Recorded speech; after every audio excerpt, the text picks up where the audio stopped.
We are recording. We have numbers. Hello, everybody, and welcome back to the Dual Screens Crossplay Podcast. I'm one of your hosts, Stephen Fontana, and with me are my two dudes, my homies, my G's. We have Andy Asimakis. How are you, Andy? I just want to say, with regards to how last week's show ended, I am 38 years old. I am 6 feet tall, 185 pounds. I love long walks on the beach, horror games, movies, science fiction. Hit me up. Super single, super broken engagement. And on the other side is another one that's on the way to divorce. That's Taylor Allen. How are you, Taylor? My wife also left me, yes. Yes, we're single all up in here. And I threw up right before the show, so there we are. We're all having great days. Just winning. We're just a bunch of winners. One of those is true. The other two are not. You decide which one is true. Figure out which one. You just got to figure it out. Ladies and gentlemen, if you're new to the show, this is the Crossplay Podcast. This is the internet's #1 video game news podcast starring 3 people. You have no idea who they are. The show posts each and every Tuesday on your favorite podcast service of choice on youtube.com/dualscreens.tv every Wednesday, Thursday, or Friday, depending on when I can edit it, and records live on twitch.tv/dualscreenstreams every Tuesday night at 9 p.m. Eastern. And boy, we would appreciate it if you would subscribe on our YouTube channel, if you would give us thumbs up, if you would share the episodes with your friends. But that's not the only content we have here.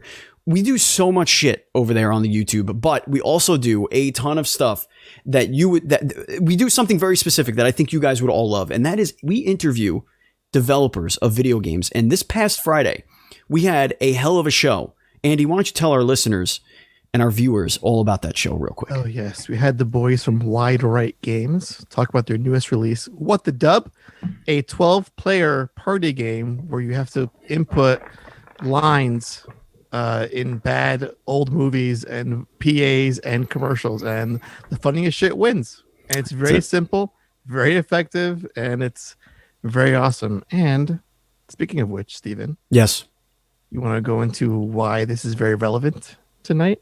Well, listeners that are listening live right now are going to have a chance to win. We're giving away 3 copies of What the Dub right here during the show. But not only that, there's more. Throughout the week, we will be giving away 3 more codes. You could follow Andy on Twitter to win yours. Possibly, maybe. Go to, at PantsGuy, but follow us at dual_screens. That's where we're going to give it away, on Dual Screens. So, but Andy is going to be browsing the Dual Screens Twitter and is going to craft a perfect tweet to give it away. And you're going to do it that way. Now, the other way you can win another code is you could follow me on twitch.tv/batchild, and I'm going to give it away during one of my streams this week. Which one? I'll let you know on Twitter, at Batchild. And then Purger over there, Taylor, is going to do the same thing.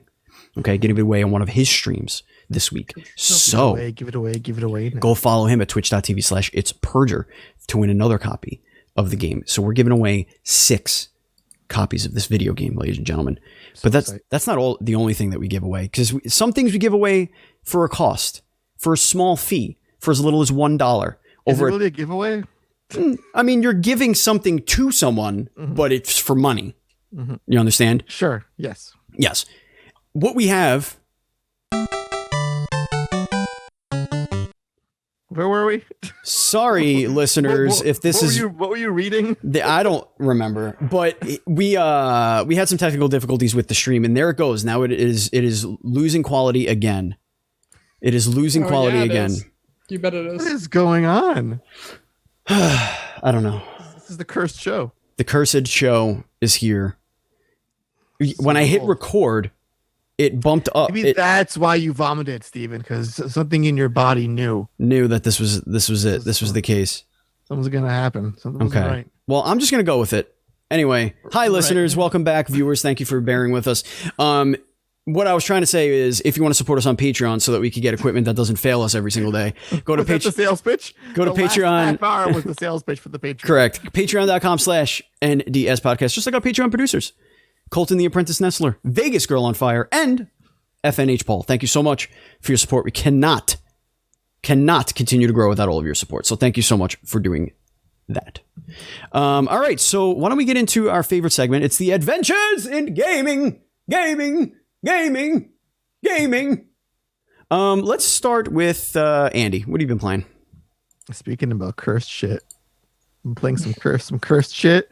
some old shit, and some translated shit. Don't like that. Last week. So cursed shit is Oddworld on PS5, Soulstorm.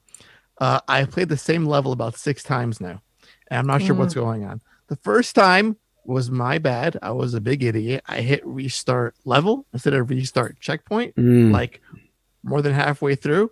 I was like, fuck, that's a lot of work. Whatever, I'll just do it again. Then I realized that you can't really backtrack in that game to rescue dudes. It's like if you can't get them in that spot that they're in and you leave the map, they're just gone forever. Yeah. And you can't, we can go back and get them, but if you progress to the end, it's just over. There's no like, oh, I'll find the path half hour from now. It's like, you got to do it there essentially. So I was doing really well. And about, again, right where I was the last time when I did the whole restart level shit. And I backtracked to get some dudes. Because I watched the videos. Okay, I'll do it all in one shot. I rescue all the guys. So when I backtracked, I triggered some sort of scripted thing where you get like bombed on from like underneath and above and up your ass and up your crack and all the fun places. And it followed me all the way to the beginning of the level. I couldn't even leave. Getting bombed at from like the get-go. Was that the level that like you have to like protect them as they're crawling up behind you and like there's the I did that one. That wasn't so bad. This one is appropriately named Sorrow Valley because I have a lot of sorrow playing this fucking level. Okay. So did I restart there? Cool. All right. It's my 3rd time now. I know where things are and get there pretty quickly. Went into a cave, got out, and there was a sniper that glitched into like the background and he kept hitting me on the head. Oh my God. As I left and came back. So I'd restart, leave, get zapped. That's so dumb. So I was like, am I legit gonna start again? And I did. And right now, as we speak, I'm stuck yet again. There's like some red laser shit that I've turned off all the switches. Right. And the one that's in my way isn't turned off. And I've watched like 6 videos at this point, and I'm doing nothing wrong. And I'm just stuck. I'm like, okay, that's going to be a restart. So loving that game. It's amazing, by the way, except for all that bullshit. I played a lot of Crash Bash. Remember that game for PS1? No. It was like Naughty Dog and Sony trying to look at Mario Party shit with Crash and didn't go over too well. And I realized why. Imagine Mario Party, but like it's the same 5 games with slight variations on them for the whole game. Not fun. No, that doesn't Don't know sound. why I'm playing it, but I'm playing it in bed when I'm bored at nighttime. And the last thing I'm playing is there was a game that was Japan only for the PS1. It was called Mazurna Falls. After a bajillion years of waiting, someone made an official translation for it to English. So I downloaded that shit. Of course you did. Patched that shit. It is lovely. Did you sing some pirate shanties while you were doing it? I did, yeah. If you ever watched Twin Peaks or played what's that fucking game? Deadly Premonition? Yeah. It's a lot like that, but it's in charming PS1 graphics. It's super quirky, and it was one of the first open world games ever developed and released. What does an open world look like on PS1? Oh, Just it's trippy. A lot of It's just brown. It's just there's so much freedom.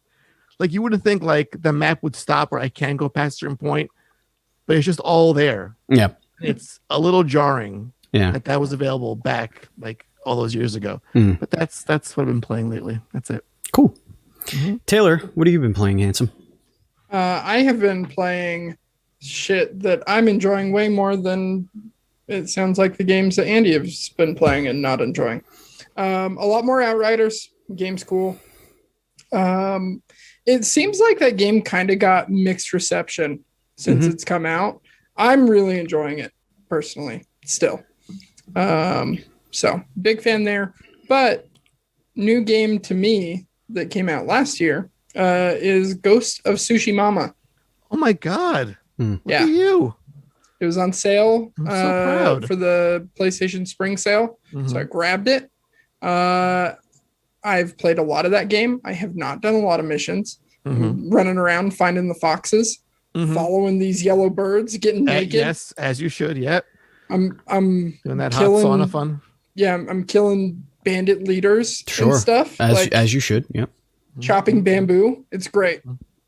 Absolutely great. I'm having a blast. I also bought The Last of Us Part 2, but I have not started that yet. That was also on sale. Let me just tell you. Good stuff ahead of you. Let me just tell you. A lot of good For The Last of Us 2, you need to be in the right mindset for that game. You need to prepare yourself and be like, I'm not going to be happy for the next 14 hours. It's just not going to be pleasant. Make yourself vomit ahead of time. It's like the pre-vomit. It's like Steve knows all about that. I know about the pre-vomit. It's like physically and emotionally. It's like when somebody says, "Hey, let's watch a really, really good movie tonight." Great. Which movie do you want? Let's watch one that won multiple Academy Awards. Awesome. Which one? Schindler's List. Let's watch 12 Years a Slave. And it's like, that is really not the movie I feel like watching right now. Like it's like when I went to the movie theater with my buddy in high school and we saw Passion of the Christ. I was like, I don't want to see that ever again. I don't want to look at this movie ever again. I don't want to even talk about this movie. I hated having to watch that movie. Good movie. Good movie. I was thoroughly horrified throughout it, which I don't think was the intent there. But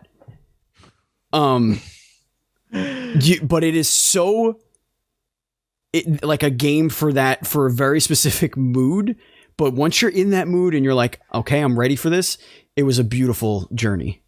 It's like being on a roller coaster ride, Taylor, that you're strapped into, but you see how fucked up the whole path is. Yeah. Like, I'm not going to survive that. That's fucking terrifying. Yeah. And it's relentless. Okay. And then somebody just shoves a pool noodle up your ass. Mm-hmm. Guys, I've already bought the game. I know. It's great. It's great. I've already bought it. And then you've learned that your pets were skinned alive.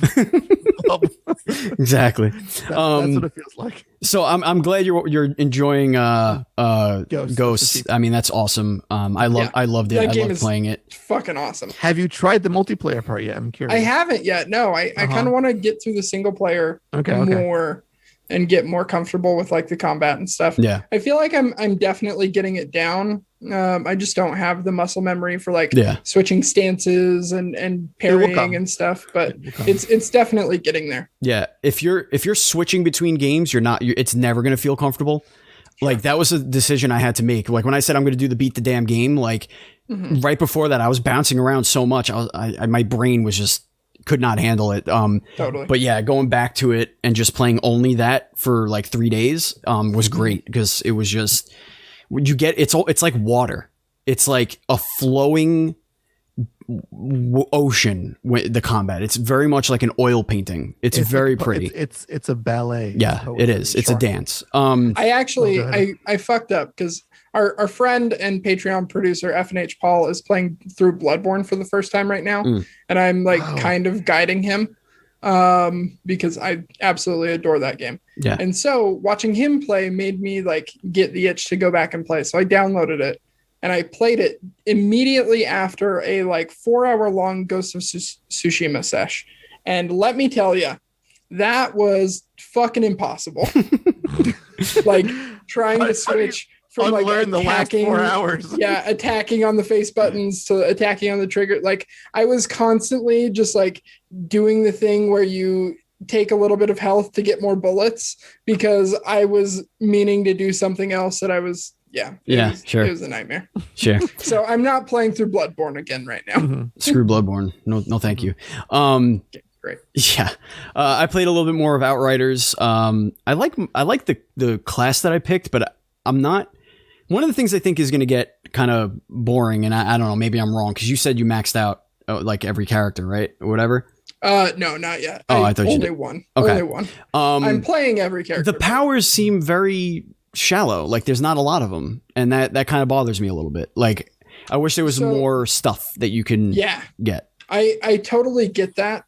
As you get deeper in the passive tree, it augments it. And then especially when you start getting legendary armor sets and weapons, it actually changes the way the powers behave. So there's a lot more depth there as you get further into Yeah, like I got one that's like, okay, I get that. When you put your stone armor on, because I'm the tank character, the whatever the hell it's called. The Devastator. It I think burns enemies around you in a radius. So it's like it does like a little extra stuff. So it's cool. I just wish there was more pizzazz to the role playing elements of it, rather than the loot, which I know like the mod system that they have is really good. It's very generous. Where, oh, I found this weapon. This weapon sucks, but man, that mod would go really good with my build. Dismantle it, you got the mod. You don't have to search for it. You don't have to do anything crazy. You get the mod and you move on. And then you just put the mod in your gun that you like, and that's it. That's actually I think the most brilliant part about the game is that you don't have to get married to the weapon you don't like. In Borderlands, the game is Borderlands is like, I love this gun, but I've been playing with it and I've leveled up 4 times, and now I'm getting weapons that are way better, but I hate. But I have to switch to them, or I just be underpowered. Outriders allows you to level up your weapons with the resources that you get.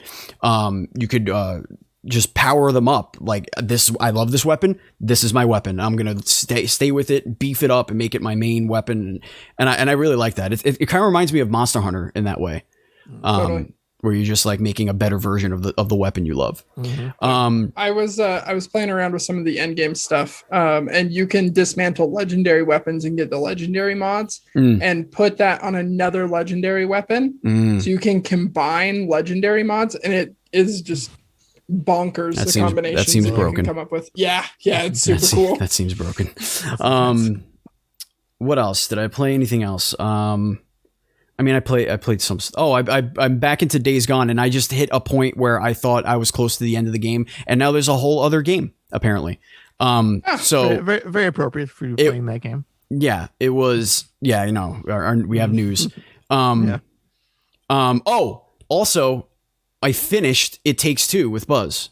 That was the other thing. See, that's why I didn't think I played anything, because my brain is trying to repress the memories of doing anything with Buzz. But I see it. Yeah. No, real talk. I think that's my game of the year right now. It was brilliant in every single facet. There's not a single thing about that game that I could say that I would have done that differently. It's incredible. I don't know. I mean, you obviously need somebody to play it with, but it's so charming. It's not a kid's game. It has kid game elements, but it's not a kid's game. This is for young adults, you know, people that are going through very serious issues. It's endearing. The powers that they give you to use in all the different sections of the game are, I would say, they're implemented beautifully. Like everything works. It's almost like Breath of the Wild in that way, where they crafted this world to work with these tools, and they did it to such a fine degree that you could almost not predict, but you could almost be like, oh, I'm getting this power. It would be cool if I could do this, this, and this with this power. And it's like, yeah, that's the point. You can now do this, this, and this, but it's not like locked to you, because it's always a new level. So you don't really know what powers you're going to get and how they're going to work and all that stuff. It's just, I recommend it to anyone. If you have somebody to team up with and just play through the game, 100% worth your time and money. Like, it's such a good game. Yeah, that's it. Let's get what I've been playing. Andy, you're going to be our Sherpa for the news. But before we do that, Cool. what is our indie news report? Hit us with that. Oh my God. Well, if you loved It Takes Two so much, I found this game on Kickstarter recently, which is now in the chat for everyone's viewing pleasure. Vocabulantes. It is a stop motion and love-driven co-op platform adventure set in a broken world inspired by language. So if you watch this thing, it's very like Wallace and Gromity, the way the whole thing looks. Sure. And the main idea is you're two friends who just want to say, I love you, but they have no mouths and they can't speak. It looks really interesting, really cool. I gave it some money. They've already passed their goals. That's great for this team. Also, future guest on the show. So there's Yay, there you go. happening at some point. So yeah, guys, please check it out. The campaign ends in about 2 days, 2+ days. So Give it some love if you can. It looks really, really One of good. their goals is stop motion environment creatures, and they have a picture of a cat. Yeah, they got to get that going. That's money though. A lot of cash. A lot of cash for that one. Kashin. Yeah. No, that right. looks fantastic. Very, very cool. All right, it's time now to get into the dual screens report. Andy, why don't you hit us up with this one? So this is weird because on surface level, it seems like no big deal. We get these things all the time. There was a PlayStation blog post announcing a new PS5 exclusive game called Abandoned, a cinematic survival sim. So this team that's based in Netherlands called Blue Box Games introduced this game on the PS blog, talking about it's very photorealistic. You're stuck in this forest. You have to survive. Cool. It sounds very, very mundane when it comes to what we think news on this show. But somehow this little unassuming game became the topic of a lot of discussion because people got it in their heads that this was the next Hideo Kojima game, a Kojima horror game, because he's been hinting at that a lot lately. And because the company has no actual website, it's just like under construction. They've worked on a few games on Steam, but they were either canceled or have had no updates for a long ass time. That's not good. It was all part of the massive Kojima troll that, okay. The line is set up years ago. Yeah, I'm sure. But the story gets even weirder. Here we go. Because Jeff Grubb, who is a good source for video game intel and has some great sources, debunked the whole theory. But he did it in a way that was also an announcement, because he said this game can't be Kojima's game because Kojima, his next game, is going to be a Microsoft exclusive. Mm-hmm. So we got some sort of a bombshell rumor in debunking this crazy story. Then after that news came out, some other shit came out that apparently Kojima had gone to Sony first for a game and Sony shot him down. Then he went to Microsoft instead. Mm-hmm. This is all very weird. It's all very insane. And I want your guys' thoughts on all the things I just said. And then I'll give you my thoughts. Where do we start? I think if that ends up being true, that he went to Sony first and they turned him down, like I don't know what else as a PlayStation fan you can say besides what the fuck. Like all of these huge announcements by Microsoft and like MLB The Show coming to Game Pass and like all of these things over and over and over and over are like really starting to pile up. And this would just be like the biggest fuck you cherry right on top of this shit sundae. Like, yeah, I don't know how, as like someone who only owns a PlayStation, is like a full blown Sony pony, you can like look at all of this and be like, yeah, we're fine. Like it seems like a lot. The only thing I could think is like why they would reject it is either A, they have something too similar that's already in the thing and they were just like, we can't have that again, because they did that with Days Gone and Last of Us and all that shit. The other is that it's bullshit. That's not true. And the other one is maybe Death Stranding wasn't as successful for them as they had hoped, and they didn't recoup what they were hoping to recoup from it. Either way, like the decisions they have been making recently, or we have been finding out about recently, because these decisions have been, some of them have been made years ago. They're just weird. But the other thing that's weird is Kojima. I could have swore that in the beginning of all of this, Kojima had a multiple game contract with Sony. I could have swore that was a thing. That it was like 3 games or like something like that. I mean, if you're going to buy a guy his whole studio and give him like computer money and like staff money, I could see that kind of deal being struck up between him and Sony. Like, hey, you can do your own thing, but be like a strong second party for us. Like we'll pay you here's blank checks to fund your shit, but we want more than one thing from you down the line, and make them quick. Yeah, like I could have swore. I mean, if somebody wants to correct me, you can write into us, feedback@ndspodcast.com. You could tweet at us or whatever, or if you know it in the chat right live, you could correct us. But I'm pretty sure he signed a multi-game contract, and it was not a. They said it wasn't going to be a trilogy. It was just going to be 3 games, whatever he wants to make. I could have swore. I could be completely wrong, but whatever. I digress. Yeah, I don't know. I mean, he's using the Decima engine, right? That's a Sony-owned engine.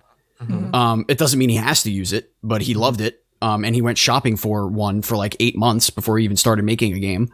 So did he put all that effort into that? Or is Sony willing to license that out to somebody making a game on another platform? The last thought on it is maybe they didn't want the game to sell on PC, and it was a decision he took upon, Kojima Productions, whatever, took upon themselves, and maybe it ruffled feathers, and I don't know, but that was kind of at the same time as the Horizon, so who knows? So I think my take on this, it's a lot, because I can understand where these rumors could come from, given we had Phil Spencer's now infamous like panel thing where he has like a bunch of stuff behind him. There's like a Switch, there's like a little Kojima Productions like dude figure hanging out. It's like, oh my god, what does that fucking mean? So there was a rumor. Well, no, Kojima confirmed that he had a project that he was actively working on that was suddenly canceled. So to me, I don't see that as Sony said, okay, work on this thing, and then, oh no, we don't want it anymore, we're going to cancel this shit. Then there was a rumor that Kojima's game was for the Stadia that was canceled because he had talked about streaming services and more smaller scale episodic games. Nothing like on the scale of a Death Stranding. So I could see that, where it was the Stadia project that was in the works, and Stadia was like, oh no, we're gonna go tits up like in 5 days, bye. So that went to shit. And I think given the streaming component of it plus the episodic nature, a Microsoft deal for that game could have been struck up, because it's already in the works. It's like, hey, we got this thing, it's smaller in scale, it's not that expensive, it's some sort of streaming aspect to it, you got xCloud, this could work between both parties. Right. Or this big deal is just Death Stranding on freaking Xbox Game Pass, or just Xbox. It could be, because I think they had a timed exclusivity. It's always the simplest answer. But I love this little team that made this PS5 game. Got so many emails like, guys, we are not Kojima. This is all bullshit. So. Yeah. The second I saw this story, I went over to the PlayStation. Yeah. I went over to the PlayStation blog and was like trying to dissect it. And I even saw the guy from Blue Box that published the article. This was his only published article on PlayStation blog, and his initials are HK. So I was like, this might be a thing. This might be a thing. I forgot about that part. Yeah. That was the good part. Yeah. All right. It's a rumor heavy show. That's this week's theme. It happens. With this next story. No, before that. Oh shit, are we doing things? It's time to give away one copy right now. We're doing it right now, folks. We're doing things. Exclamation point raffle. Last chance to get in during the live show right now. Closing the entries for this one. We're picking the winner. Buzz Killington, congratulations. The winner is you. You got the first copy. Son of a bitch. The first copy of What the Dub. Don't worry, folks. We're giving away 2 more. Oh, correction, Steve. I just found some missing ballots from Mikey Kirsch, so that is now being awarded to the mail-in ballots. Just arrived. It's going to go to Mikey Kirsch. Understand Sorry for that. So there you go. The newest entries have opened, so feel free to type in the chat exclamation point raffle. All right, let's get into the next rumor, whatever nonsense article that we're going to yell about into the moon. Hit us up with this shit. Okay, next big rumor that is kind of a response to the last rumor. PlayStation is supposedly working on a counterpunch to Xbox Game Pass, claims God of War creator. Not the nice God of War creator that we all love. For those of you that may remember, David Jaffe of Drawn to Death fame He's not of that fame. Come on. Nope. Give the guy some more credit. David Jaffe of Drawn to Death fame. I will stand by that forever. Who was within PlayStation for a very long time. He helped create Twisted Metal. He did the original God of War. Like he's been in, and of course Drawn to Death. He's been in the PlayStation sphere for a very long time. Though he's not currently employed with Sony. Has been just talking to a bunch of people lately. And he mentioned in an interview with GameIndustry.biz. Sure. Remember where this was. Yes. With GameIndustry.biz that Sony is, quote, working on a counterpunch to Microsoft's popular Xbox Game Pass service. How much truth there is to this, I'm not sure, but Jim Ryan, head of PlayStation, has also hinted at this in a number of other interviews, including most recently in November of 2020 with a Russian news agency, where he had mentioned that Sony has an ace up their sleeve and there's some news coming, just not right then and there. We have been talking on this show for a while that PlayStation now needs a rebranding and an overhaul. And I think this very much could be that. So this with the PlayStation Plus collection, PS Now, something, I don't know. I'm wondering if it has anything to do with why, the other stores going down. Like maybe this is the final moment where they're just going to be like, it's all in one spot. Here you go. We figured it out. Because other people already figured this out, so why shouldn't we? We might as well figure it out. Yeah, Andy, you were gonna have a thought there. Yeah. Is it just me, or I'm not seeing this as there's going to be a thing with more games. I'm thinking this will include like something with Funimation that they just purchased, something with Spotify and their music catalog, like some sort of weird like entertainment bundle thing with just all of their services Sony lumped into one. movies.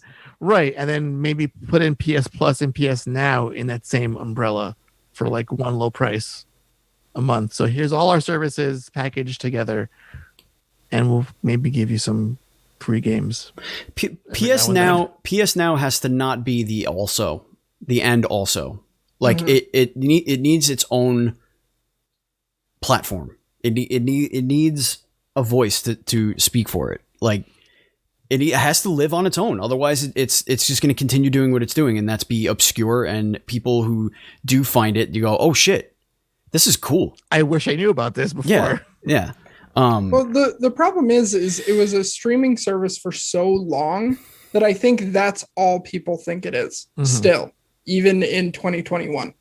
And like until they rebrand that and possibly change the name, I think it's always going to be seen as this like kind of janky half-ass streaming service that was before its time, instead of what it actually is, as kind of a direct competitor to Game Pass with some lower quality titles on it. Like you just cut out the first party games on that service, and it is a cheaper Game Pass. Sure. Right. If you're not, yeah, exactly. I mean, it is, they have moves that they can make, to make any of this better. So I kind of hope I hope they don't take we don't need to do subscription thing and throw it out the window and be like, we can do both, because they can. They can do both. There's another PlayStation craziness going on. This is like the big one of the night. This is a lot to unpack. So Steven, just this was a Jason Schreier go into it. bomb. Production. Joint. If you So will. apparently, where do we even start with this? Okay, Sony Bend formed an internal secret team to remake The Last of Us as like a challenge and whatever. So they were remaking The Last of Us to be more like The Last of Us 2 in its game systems, its quality. They brought this to PlayStation. PlayStation said, okay, cool, but didn't give them any money to do it. They didn't give them any support. And then eventually said, okay, you're done with that. Thanks for whatever. Move on. We're taking that away from you. And Schreier all but confirmed that Naughty Dog is now has the reins to remake The Last of Us Part 1. People are speculating it's probably going to be part of like a collector's package or whatever, which again, we'll get into that in a minute. But the biggest thing out of this was that Days Gone 2 was pitched right after Days Gone came out, and Sony turned it down. They were not happy with Days Gone in some form or fashion. I mean, you could see why. The game released with issues. It wasn't panned. It was just it was middling, above average. Yeah, like lukewarm. Yeah, that's a better way. It certainly, received the support it deserved, and it got better, and I'm enjoying playing it. I honestly think a sequel would have made the first one even better. Sequels to games are typically better than part ones. Part twos are almost always better. You learn from all your mistakes and you pack it into this one big package, and typically it's just a better way to experience it. So that's very disappointing to me. But I think the most alarming thing here, that's disappointing to me, is just the decision making that Sony's been making with their studios internally. It seems like they're not maximizing the talent that they have in the studios that they have. Now, again, we don't know what about 7 of them are doing right now, but it seems like they're utilizing a lot of studios as support studios for their big blockbusters. So it appears that they're almost taking the Xbox 360 approach, where they're going to do their Halo, their Gears, their Fable, and that's it. And then hope that all the other games run better on their system from third parties. It's not going to work when you have Game Pass. When the competitor has Game Pass, it's not going to work. The big thing that set Sony apart, and before I kick it over to you guys, is that fact that they took risks. They made new IPs. They made new IPs into blockbusters like Horizon, like The Last of Us. They did that. They did that by taking a risk because they were behind. But now they're ahead and they're taking it for granted, I think. Andy, what are your thoughts? So a lot of this report doesn't make sense to me when I read it. I think the big messaging here was that Sony has this obsession over big blockbuster titles. Like they want to be the MCU of video games. Everything is like just big and explosive and has like, it breaks records every single one that comes out. That was like the main thrust of this article's messaging, that you have Sony Bend, who created Days Gone, which was Bend's best-selling game of all of their games combined. Mm-hmm. It was a huge feat, and that was the second best-selling game of the year for Sony when it came out. And we know that it made a profit. It sold a lot of copies. It was just the reception wasn't that great. So when I think about that, Bend right now, this report even says or confirms that while they were not given the green light for Days Gone 2, they are now working on a new IP for PlayStation. Mm-hmm. Does that to you sound like less of a risk than doing a Days Gone 2? No, which is why that part doesn't make sense. Right. So then there's that part of it. Where I was like, if you want to play it safe and do a zombie blockbuster game that was very big in Japan for some reason, It's like, all right, guys, you took too long the last time. There were a lot of bugs. Fix your shit. Here's a little bit more money. Don't go over budget. Don't delay this thing like 4 or 5 times. Just do it. Or, all right, guys, you did this game. It was buggy. You had a small team, and then you grew. You might grow again. You might go over budget. And they approved a brand new idea. So I don't see that as, that seems like more of a risk to me. So there's that. Then we have this talk about Japan Studios' role, how Japan Studios was like the heart and soul of Sony, and now with them being sort of like minimized and shuttered off and focusing on Astrobot, that's also a sign for Sony just not caring about small budget games, small niche games. It's about big blockbuster shit. But then I see there's so many things that they're working on, like Dreams, for example, just got announced more support from Sony. Well, they certainly have the people to do it since they're pulling everybody off of projects. Right. Well, let's that's a good assumption to make. But they were given a lot of money, they said. Like they threw money at them too. Like, here you go, just keep doing this thing. At every single state of play, we see a bunch of indie shit on Sony's platform at the bring like, you know, Goodbye Volcano High and Stray, and we just got Oddworld, and we're getting Returnal this month. It's like a, you know, a triple A like indie roguelike thing that, you know, Kenna looks a little risky. Doesn't look like a formulaic Horizon sort of God of War Spider-Man type shit. So it just seems like Sony's actions don't properly reflect what this report's saying 100%. Now, with that, I think The Last of Us 2 remake sounds dumb as fuck. I don't think we need a remake of this game. Yeah. I mean, it depends. Like, I see with the show coming out at some point on HBO, like they're going to have, or I'm sorry, Netflix, that's going to be part of some promotional tie-in with, like, okay, the game's going to come out when the show comes out. Right. Good chance for money here. But they don't have to do that because the old one will just sell. Don't. Like, right. But, you know, the thing of it is, Steven, is how well did Last of Us Last of Us Remastered on PS4 sell? It sold buttloads of copies. Yeah, more than the original did. Look at Mario Kart 8. It's like, yeah, people are going to buy this regardless. So you can call it dumb. You can call it a waste of resources, but it's, you know, it's fucking money. I'm hoping it's all nonsense. But I just don't see this whole, like, we only like blockbuster games. Everyone else is shit. Go on, Taylor. I just don't understand, like, when you look at Microsoft's stable of studios right now, mm-hmm. each studio has multiple projects.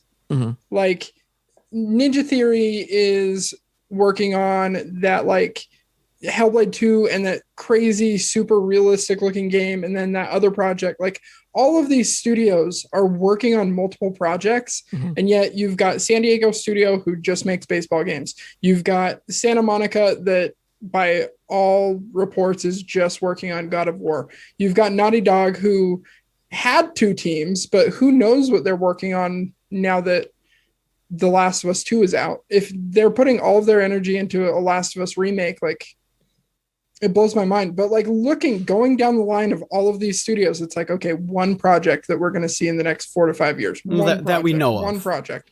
Like, right. I could easily say, like, you know, Insomniac is doing multiple things. I'm thinking it's, you know, Ratchet and Clank and Spider-Man 2 are kind of going on. Sure. Like, but, like, say that. You know, yeah. Right now, we don't know anything. Sony is very, very. I don't think close. Insomniac is not what I was meaning. But I mean, like, for the rest of their studios, I get that Sony historically is like, or that. Like the Gran Turismo team, just the Gran Turismo games. Yeah, exactly. Like, and the fact even that those take way too long as it is. Oh my god! The fact that they're shuttering SIE Japan, like, Japan studios, why not just turn them into a team that pumps out Astro games every 2 years? That's what they're doing. You know what I mean? That's what like, it is. They are doing that, but what they did was they moved their pieces around. They didn't dissolve the studio. They just, like, repurposed what they do. It on Astro entirely. They repurposed what they do. Instead of saying, "What do you got for us?" Oh, it's a game about a. It's Mac 3. Yeah, like they don't, like, you know, like, you know, they're just like, those were duds. Those are Japan. Astrobot's good. Do more of that. And then the people that were at the top, left because they didn't want to do that. So that's They had okay. clout and they could leave easily. Yeah. And that happens all the time. Like I don't have any problem with the Japan restructuring. I don't at all, because the proof is in the pudding.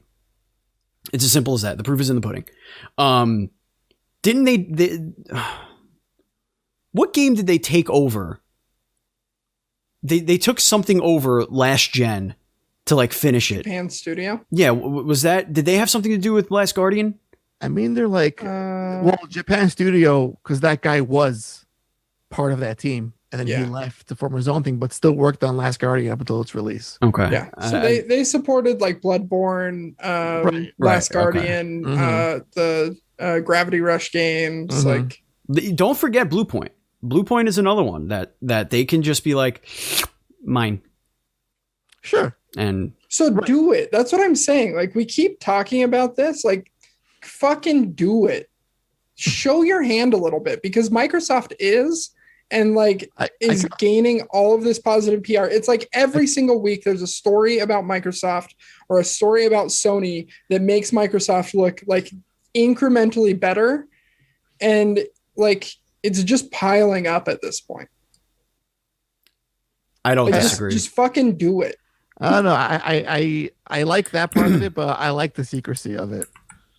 You know, don't show me all the things. You know, I liked what they did with pal up. You know, I liked what they did with Ghost and Last of Us 2, where they showed us something when it was ready to be shown, but we knew about it. Like, exactly. They said, but it wasn't that far back. It was like 6 months prior. They're like, here's the thing that Sucker Punch is working on, and you got a little weird thing of him walking on the high wire or whatever, and it was like, look at this, it's cool. Stab. Oh, it's called Ghost of Tsushima, but that's all we're going to tell you. And then months later, they let it get I don't even need spotlight. that. I just need like, hey, this is the state of our studios. You want to tweet. You just want to tweet. Fucking Guerrilla Games is working on, we know they're working on Horizon 2, and they're working on another unannounced project. San Diego Studios, who has been supporting MLB The Show for the last however many years, has a separate team that's also working on an unannounced project. Like, didn't they say that though? Didn't they say that recently? Yeah, or like last year. I was just using that as an example. They are working on something, but like, you want that sentiment, is what you're saying? Yes. Like, they get it out there, highlight that during your state of play. Like, give a short update on like the state of your studios once a year or something. You don't have to announce these projects. You don't have to tell us what it is. Just say it's an unannounced project, just so that there's something. You know what I mean? You know what I find the most comical about this whole conversation, this whole idea of Sony is only into big blockbuster games and they don't want to focus on smaller things that won't sell as much. And you hear people saying, when this report came out, they were like, oh my God, this sucks. Like, I don't want to just play Last of Us and God of War and Spider-Man games for the rest of my fucking life. I want cool indie shit that's like gonna, you know, fuck with my mind a little bit and be artsy. But when you watch a state of play stream or an anything Sony stream, and the second something that's not big budget comes on that stream, that chat goes up in flames. What is this shit? This is boring, indie crap, garbage. Where's God of War? This sucks. This is a waste of time. You're still on this game. Waste of money. So which one is it? Do we want indie games or do we just want the God of Wars? I think we want God of War, but also like new God of War, like the next thing that could become God of War. Right. Yeah. Totally. They don't want like fucking Concrete Genie, you know? Yeah, but I want Concrete Genie. You do, but like Concrete Genie had no chance becoming a blockbuster AAA fucking main IP. Like, it's not going to be. That's what made Sony so great last generation, though. But those they had something for everyone. Right. You know what I mean? Right. But that still exists. That's not going to go away. They're just not going to be the ones making it. Or most of it. Most of them. Right. Well, think about it. In the PS1 days and PS2, when you had like all the weird shit that came out, you didn't have indie devs to fill that role for you 20, 30 years ago. No. It was a small, teeny, tiny team. I'm not talking about 20, 30 years ago, though. I'm talking about literally the last generation. Mm-hmm. where they had exclusive after exclusive that either they developed themselves or they partnered with third-party developers that created exclusive games that gave you a reason to like want to be in that ecosystem. And now that's what Microsoft is doing. Like Microsoft is doing all of the same moves that Sony did at the beginning of last generation. No, listen, I see there's more reason now to invest in Microsoft's ecosystem. It's so attractive. But are you abandoning the PlayStation ecosystem? Are you not seeing the things you want? Or you want the whole picture? I'm not seeing the same things that got me into the PlayStation ecosystem last generation. That's what I'm saying. This early. Yeah. Okay. Think about it. Think about the first half of last gen and like how it was just like home run after home run after home run for the PlayStation 4. When was that first home run though for PlayStation? Was it in the knack days? No, I think it took like Bloodborne to come out for it was like technically, yeah, it would have been Bloodborne. Right. Was that 2015, I think?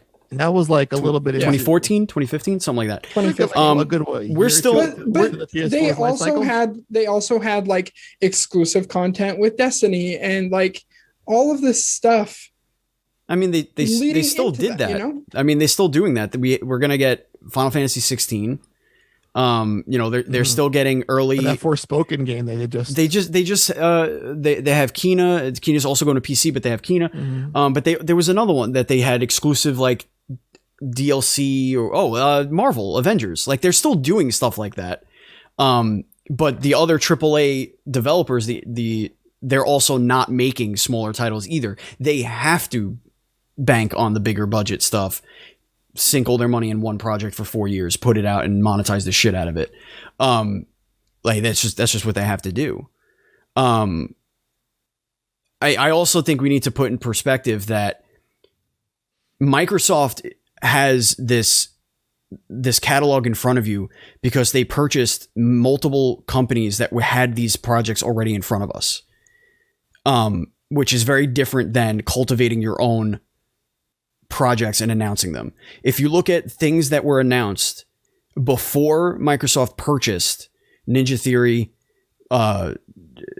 Bethesda, ZeniMax, there was another one that was like on the level of Ninja Theory. If you look at everything before that, they had Halo Infinite. They had Gears. Yeah, but the Gears was last gen, right? Gears 5 was true. last gen. It's true. You're talking about upcoming. Oh yeah, like I'm saying, like they didn't go into this gen with anything. They bought everything. That's not true at all. They've started up 3 separate studios to create like quadruple A games. And granted, we haven't seen any of those. But that's what I'm saying. It's the same thing. Last gen. But that's what I'm saying. Like they said they were doing it. They said like, oh yeah, we have these studios we created and they're going to do stuff. Like we still know of like 6 studios that PlayStation has that we don't know what they're doing. It's the same thing. It's 6 in one hand, half dozen in the other. We don't know, but we know that the studios exist. We know that they're doing something.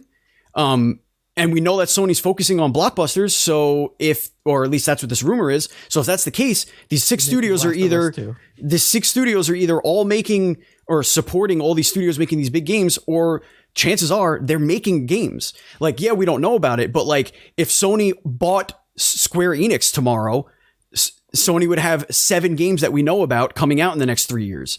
And then you just add that to the catalog.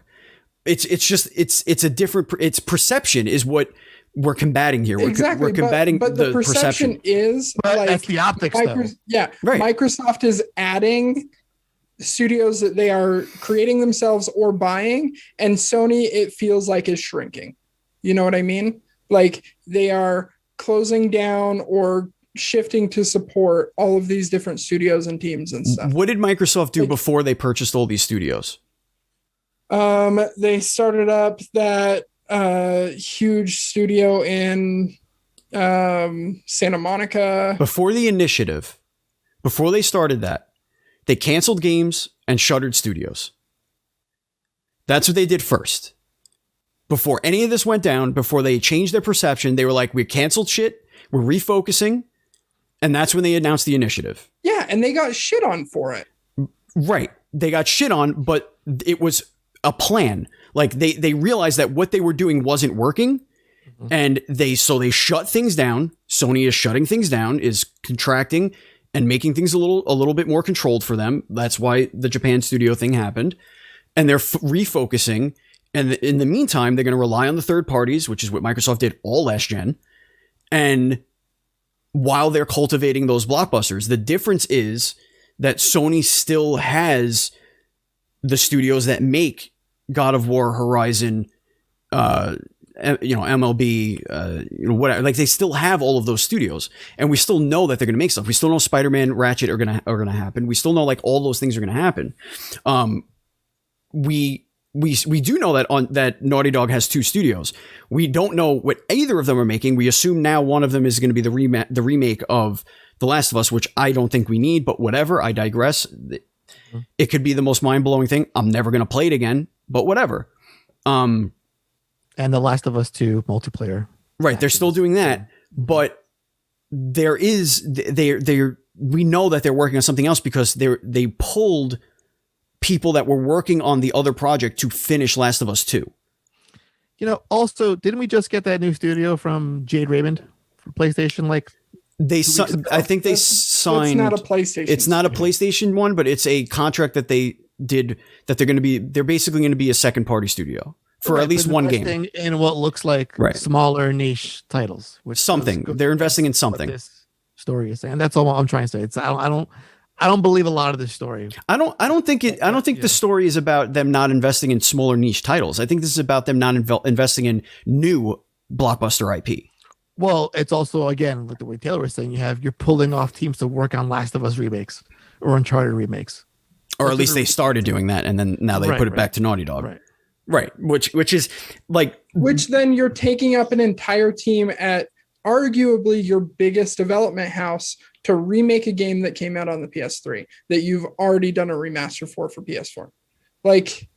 but all of that is there though. Like it's much easier for them to remaster The Last of Us 1 when they just did The Last of Us 2. They're going to build it in that engine with those assets, with all that stuff. They're going to redo the combat. It's like you're not making the thing from the ground up. Why do we need to devote those resources to that game? Because the return on the return in the investment is going to be astronomical. Because they're not pouring in $15 million into doing it. They're probably pouring in. I don't want to say probably. They're likely pulling in a tenth of what they would if they were making something brand new, if not less, because everything's already made. All the dialogue is done. All the voiceover is recorded. Everything is done. They're just going to retexture. They're going to redo some gameplay elements. Wait, you think that's what you're doing with this thing? Yes. I'm envisioning more like a Resident Evil 2 type shit. No. It's going to be Last of Us 2, but The Last of Us 1 story. Because they want to package them together, and it's an easy investment. It's an easy investment. Why isn't Xbox putting out Skyrim for Xbox Series X then? Like, it's literally the exact same thing. Technically they are. Technically they did why did they do the Master Chief Collection and remake 1, 2, 3 and whatever the fuck it was? That's what they did. They remade them. They made the gameplay was all different. Remade The Last of Us, Steve. No, they remastered The Last of Us. They made it 30 frames per second and the checkerboard 4K. They didn't remake the game. They didn't redo assets. They up-resed assets and they made it run better. They didn't change anything in the game. It was the same game. They don't need to. That's what I'm saying. If you're gonna do this, it has to be changed. Yes, otherwise, they're gonna change it. The Last of Us Part 2 played so much better than The Last of Us. The Last of Us plays like ass. I don't care who you are or what you say. The game's controls are shit. Sure. But I'm thinking like this has to be like a ground up situation because there's no chance. There's no shot. Have to redo the voice work. No, they don't. Why are you doing this?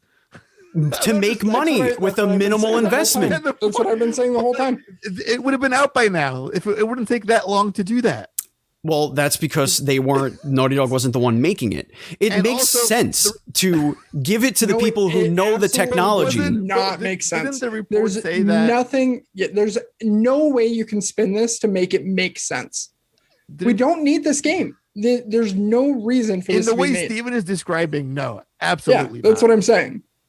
You could make an argument for that's what the article says. Round up PS5 only, like it took this console to make this remake happen. Like, if it's that kind of a thing with the technology, with the engine from The Last of Us Right. Part 2, all of that.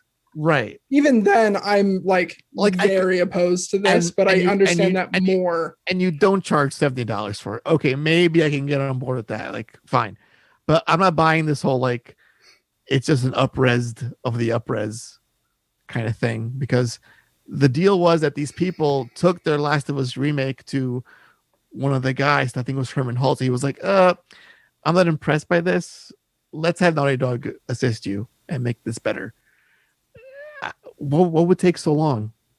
It would be a launch title that would. So in Schreier's article, which is the source of this whole story, it says, at the time, Naughty Dog was in the thick of development on a sequel, The Last of Us Part 2, which would introduce higher fidelity graphics and new gameplay features. If Mumbauer, who's from Sony Bend, crew remade the first game to have a similar look and feel, the two games could be packaged together for the PlayStation 5. In theory, this would be less expensive proposition than remaking Uncharted, since The Last of Us was more modern and wouldn't require too many gameplay overhauls. Then, once Mumbauer's group had established itself, it could go on to remake the Uncharted game and other titles down the road. But pivoting from doing finishing work on the other games to make your own is difficult, since the original development teams are competing against hundreds of other teams all around the world. The varying levels of experience and success, says David Lang, founder of Ion Galaxies, which has served as a support team for development studios. The people funding the work are often risk averse, and if they have to pick between the teams that have done it before and someone trying to do it on their own for the first time, I can't see them picking the people without the prior development over the latter or former, whatever. That's just what they did. Mumbauer's project, codenamed T1X, was approved on a probationary basis, but Sony kept the team's existence a secret, refused to give them a budget or to hire more people, leading to the one, whatever. At the time, Sony was going through a management shuffle. That was when they were doing all that nonsense. The reason, T1X was so much higher on the remakes that Sony had made in the past. The reason was that this one was on a brand new graphical engine for the PlayStation 5. Mumbauer needed to hire more people to rework the graphics on the new technology, as well as redesign gameplay mechanics. Just when it hoped to enter production on the remake of The Last of Us, Mumbauer's team got called to help with it when another big game fell behind. Release of The Last of Us Part 2 was pushed from 2020, blah, blah, blah. And so Naughty Dog got the support they needed. And then once they were finished, the remake was then given over there. So what you read literally describes exactly what Andy was saying. This isn't just like an up textured. That's not what I said. Rework. That's not what I said. What I said is they're going to take the last. Exactly what. No, you said. it isn't. I said they're going to take The Last of Us Part 1. They're going to put it in the assets of The Last of Us Part 2, which is a different graphical engine. It's because it was built differently. That's why it looks better and it feels better. They're going to take The Last of Us Part 1 and they're going to bring it up to the fidelity of The Last of Us Part 2, both with its graphics, it's true, whatever it is, fucking native 4K, and its gameplay mechanics. That's what I'm saying. They're not just going to up-res textures and put 60 frames. That's what they did on the remaster. Mm-hmm. I'm saying they're going to make this game look and feel like The Last of Us Part 2. That's not a from-the-ground remake. That is taking the framework of The Last of Us Part 2 and taking the assets, the vocal assets, the sound assets, the story, the motion capture, all of that stuff, and reframing it into your new technology that you came up with for The Last of Us Part 2.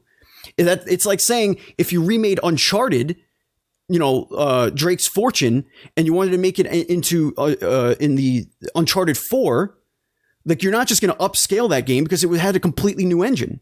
Right. But you're not taking Uncharted, Drake's Fortune, and you're not rewriting the whole game like they did for fucking Final Fantasy, or like changing the way the game looks, feels, plays like Resident Evil 2. That's not what they're doing. I don't see what the difference is there. I think of it like Demon Souls. It's like they use like the source code for the game, but all those assets are brand new. Like the animation is like it borrows from the original PS3 game, but all the sound is new, all the assets are new. Like I can see that for Last of Us. Like we could take the bones, but we're still building all new shit, new models, new graphics, new assets, new sound, all recorded for like the 3D audio shit. Like, Yeah. I don't think it's like this is not just a quick, cheap cash dump to like recreate all of these assets in the new engine. Like the way that you made it sound like was that you were just up texturing and up resing everything. That's the reason why that they went with this to begin with is to not spend too much money. That's why these remakes and remasters are greenlit so quickly, is because they're not a cash dump investment. And you're certainly not going to take this, dump it on Naughty Dog when Naughty Dog, is working on other shit. Like, that's exactly what they're doing, though. They're taking this and they're dumping it on Naughty Dog. No, Naughty Dog wanted to do it. That was the whole thing, was that Naughty Dog was set to do this to begin with, but they fell behind on The Last of Us Part 2. That's what this whole article is about. They fell behind on The Last of Us Part 2. So they took the thing and they said, okay, Bend, if you want to make this thing cool, you could start it. We're not going to support it, because they knew this is going to go to Naughty Dog. No, it wasn't Bend. It was another studio. It was the studio within Bend. The super secret studio. With Inside Bend. Right. It was the one that they made as a side project when they were getting towards the end of Days Gone. And it was like this little internal studio. It was more like a passion project than anything.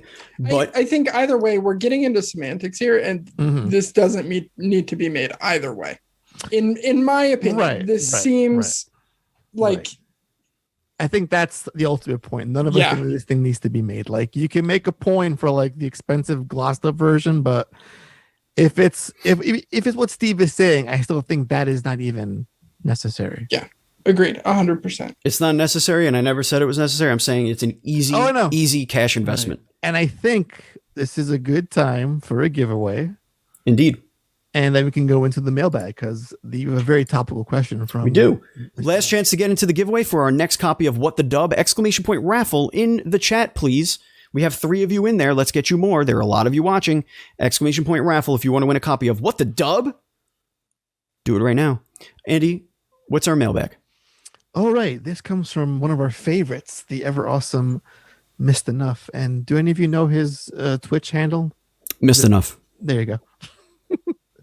little plug there. Mr. with an H. Mr. There you go. He says, I have never been a fan of the push for remakes in the past generations, and continue to wish that studios would stop allocating money to these projects. The industry at large essentially stopped taking risks almost entirely in the past 10 years. With the announcement, announcement of The Last of Us being remade, it made me wonder how far this regression in originality will go. Will the AAA game space become an endless assembly line of sequels and remakes? Who would like to go first? The answer is really simple, and it really doesn't even require a debate. Stop buying it, they'll stop making them. Like, it's going to continue as long as people keep buying them.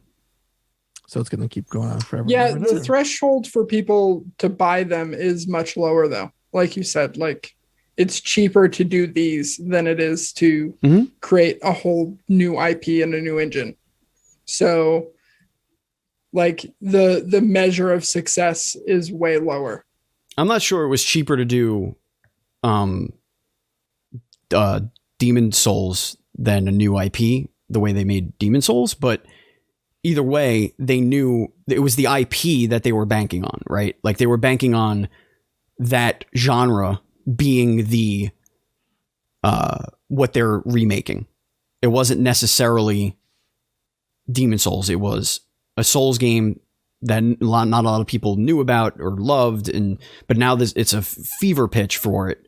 So let's remake that, because that we're banking on that. You're not necessarily banking on the original Demon Souls. You're banking on the genre of Demons of the Souls genre, which I think is fair. I think, I wouldn't want them to do Demon Souls 2. That's not something I would want. But I would not mind if they reached back into the PS3, PS2 era and remade or resurrected or made a sequel to something from the past that I felt like a Dark Cloud, please. That would be cool, but and that's why those are the things that I buy. Like, I don't buy the cheap remasters, remakes, or whatever. Like, I didn't buy Spider-Man remaster. I just bought the Miles Morales one because I don't need that. Like, That doesn't speak to me. Andy. So I will never argue against the need for a full-blown remake. I can't imagine a world where we don't have FF7 remake, because that game is just so gorgeous and well made, and to think that came from a PS1 classic and the idea of not having that makes me really sad. So I'm all in favor of games that have like a 20 to 30 year legacy behind them, and you want to bring back into the modern mix that honors the original but updates it in a way that was never imaginable back in those days, and this adds a bunch of new shit like Resident Evil 2 did, FF7 did, just games like that. And that approach to a remake, I'm with you 100%. It's the remaster part that I really can't cheerlead for, because it is very much a cash grab when you look at it. Now, Totally. I make exceptions for games like Persona 5 Royal, or when the Catherine game was remade. Yeah, but those they make like meaningful changes. Right, to those right. games. And those games, exactly, it's an update with due content. So for those who missed it, here's the game, brand spanking new, all shiny and shit, with more frames per second. It looks better. And here's like 3 hours of new shit we made just for this version. So folks like us who have played the game, all right, this seems like it's an easier sell for me. It's brand new stuff that they made for this game, anime cutscenes, new characters, new storylines. It's a worthwhile investment for me, if that's the effort you're putting into it. Like we saw that what was that one game, that Reckoning game that came out, Kingdoms of Amalur. Amalur, yeah, getting some sort of like unreleased DLC that they had planned back in the day. Yeah, that's cool. I'm into that. But like Mass Effect, yes, it looks a lot better. It's addressed a lot of the old issues. Is it going to change the game fundamentally, how it's played? Or Ninja Gaiden, for example? Like Ninja Gaiden, they're like, we can't even do like any special shit with the assets. It's just what you saw last time. It's just shinier. It's like, am I going to pay for this again? Like I bought it like 3 times already. So no, I can't. I don't like the idea of a remaster. Remakes, yes, but I don't think we should subject studios to just making those only. No, if they want to, great. If they pitch it to you, like I think, here's when it comes down to this whole like blockbuster and like games and seeing the same things like almost formulaic happening every year. I was listening to Jeff Ross, who was the director of Days Gone on the Ben Studios, on, of all places, David Jaffe's podcast not too long ago, sort of addressing all this stuff that Jason mentioned in his article, but without confirming or denying certain things. And he was saying, back in the day when they made Siphon Filter, that game cost $1 million to make, and the second one $2 million. And you can have a game that was a little experimental and different, but still familiar, have sort of good sales numbers, but it's an automatic profit. Now you're asking a studio that's going to have a double the budget for a video game, a AAA game, and we just pay $70 for this. It's a $10 uptick, but that's a lot of money riding on a release. And to get too funky with it, and it can't be that original, it's a lot to ask of a AAA dev. I mean, I know it sucks they can't be as creative as they should be, but then the day, if it's like a Death Stranding kind of a thing and it flops, but it's high art and you've bankrupted a company, is it worth it? For what this reminds me of? So if you look back in like entertainment, back in maybe the 80s or 90s, it was like, what's new? What could we do that nobody has done? Let's do something crazy. Let's make the fucking Terminator, or in the 70s, let's make Jaws. Let's do something new and exciting, and to get people into the theater. And the same thing it was with video games. What can we do that's going to hook them?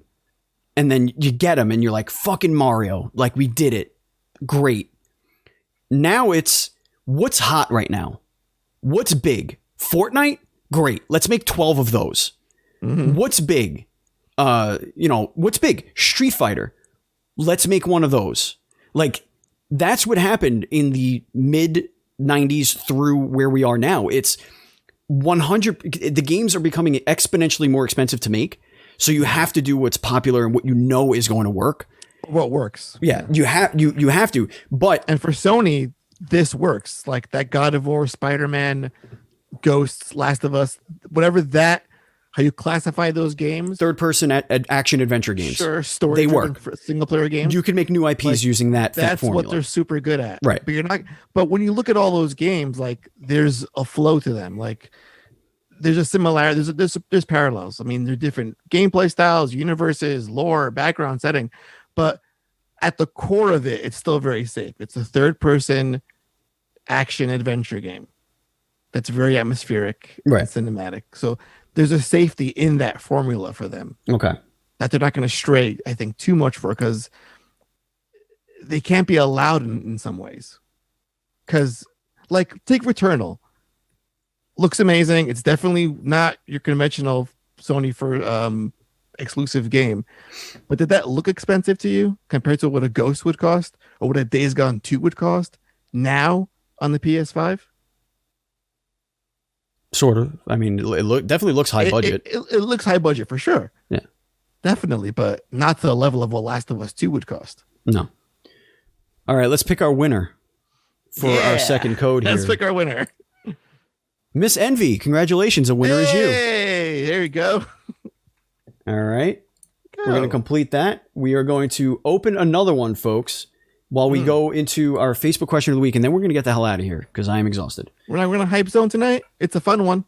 All right. After the Facebook question, because I can do it now in 2 minutes, but yeah. Go ahead. Do it in 2 minutes because this is topical. The Facebook question of the week. Sure. There was a thing about a guy that he had like a Bowzer dildo or a prop on his Patreon page, and Nintendo said, "Copyright strike, take this down," thus making this depiction of Bowser's penis canon. It's canon. That's the hype zone.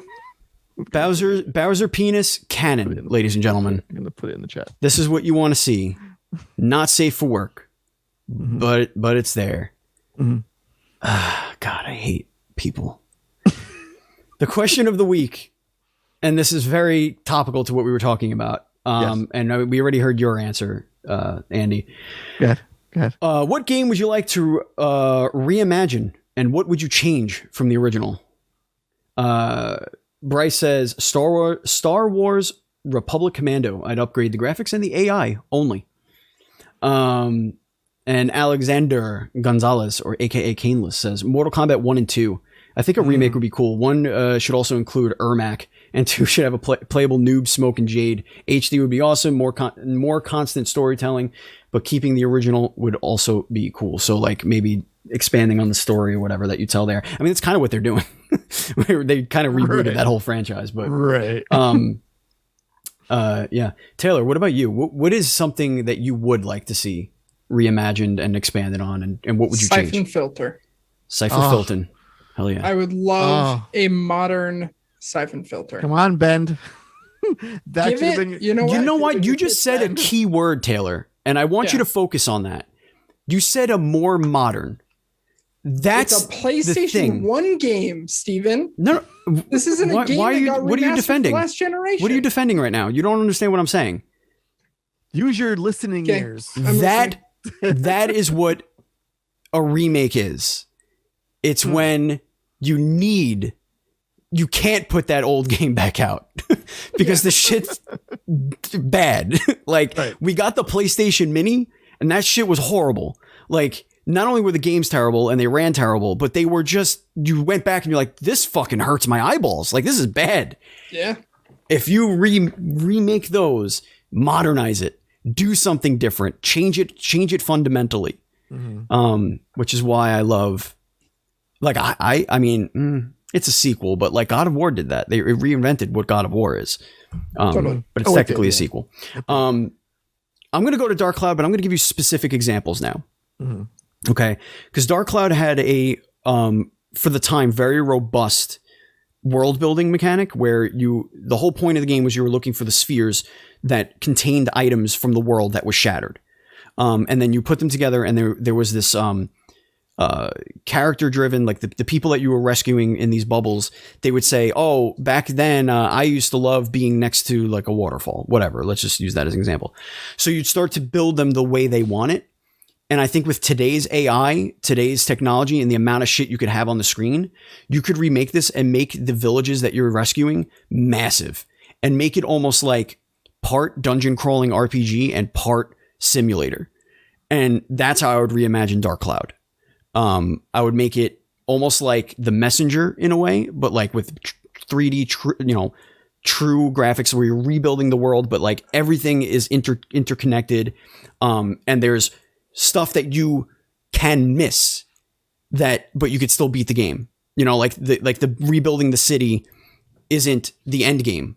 Like defeating the boss is the end game, but then you could go and find little nooks and crannies like a Breath of the Wild where, oh shit, here's the pizzeria, like whatever, like you could still find cool stuff. That's how I would reimagine Dark Cloud.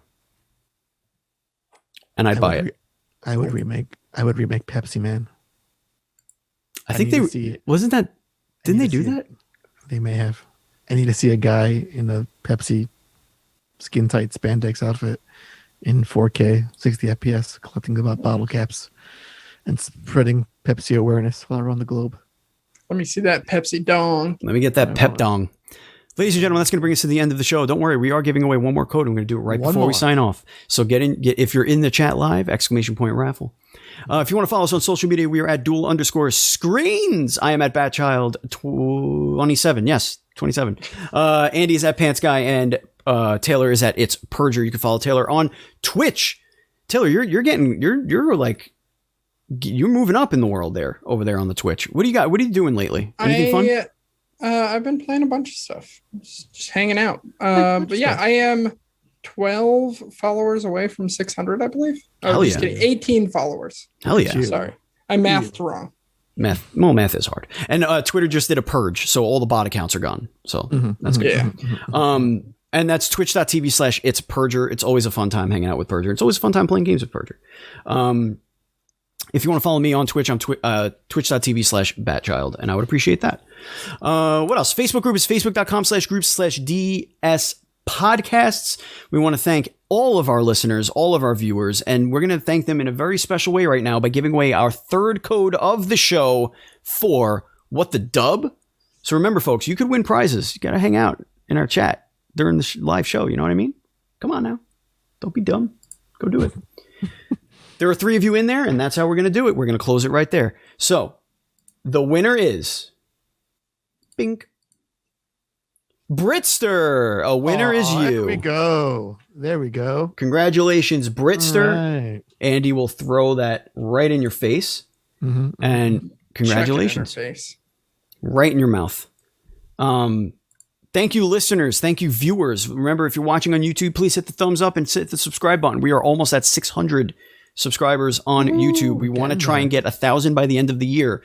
You have so much content on there. Dungeons and Dragons, Game Pass or Play is coming back very soon. We're going to have some video reviews very soon. We have reviews being written right now that we're going to hopefully turn into video reviews. And a new game that I actually just got a code for the PlayStation 5. Who's going to be playing that? Who's going to be reviewing it? I don't know. We don't know. But check out dualscreens.com for all that. Patreon.com/NDS podcast. Thanks again to our Patreon producers, FNH Paul, Vegas Girl on Fire, and Colton the Apprentice Nestler. Thank you, everyone. Thank you, Andy. Thank you, Taylor. I love you both. And I love yelling at both of you because it's great. It was great. And I love being yelled at. It's invigorating. I love Isn't yelling it? at you. Isn't it it gets great? me going. It's I good. feel like it's released. You guys are just going to get up I love you both. at the I end want of you the to know show. that. You're going to get I up love and you have guys so full screaming erections. That's what you're just going to have, this full Bonner, just boom, right out there. Anyway, thank you guys. I love you. And as always, please be excellent to each other.